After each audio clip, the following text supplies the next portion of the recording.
reza buriya nta zone yo kwiyahuriramo ibamo. oya Na bya bindi uvuga ngo wabireba bikakurenga ukiyahura, nta zone yo kwiyahurira muri gereza ubwo ibayo. birababaje kubabuza abantu kwiyahura. Zone ntayiriyo, wakiyahurira hese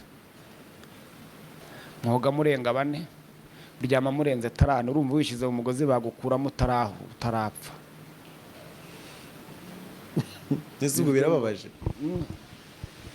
Biranejeje kudafabaye, ariko hari umuntu ubona gupfa. Zari barigiye tuba turi abana turi gukora nk'udufilime mu mitwe, wagira ngo umuntu aguteme cyangwa kurase watora iki, byose se si urupfu. Ariko hari uvuga ati wenda umuntu yandasa aturutse kure da, ntabwo si ibyo byumviro uri umwana, ntabwo biziko ibyo bigano mwabigiraga. Bana kimwe no hari igihe ubura ahantu muri situation byose ukabitekereza, ariko byose birangira nta gisubizo ufite.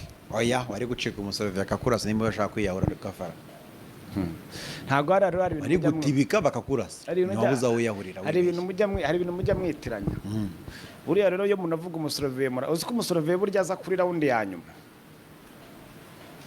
Buragereza buriya kesh of course ukuntu najyaga nkubona na madamu muri kuri kamera musa neza, haza kumva inkuru ivuga ngo gafaranga afunzwe kubera umugore, nahise mvuga ni bya bintu baratubeshya.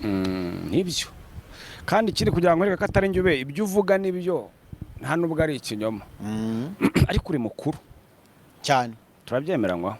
Intaro urayizi? Yego. Igihinduka inama. Oya none se kandi usubizanye ubwenge muvande.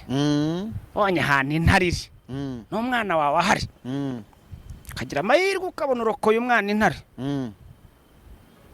noneho yanarukana yigiraho ububaje, kayifunga amaguru n'umunwa, kagukundira. Ya ntare yaguterete kakwereka uburyo ari inama, kongera ukayijyana mu cyumba umwana arimo.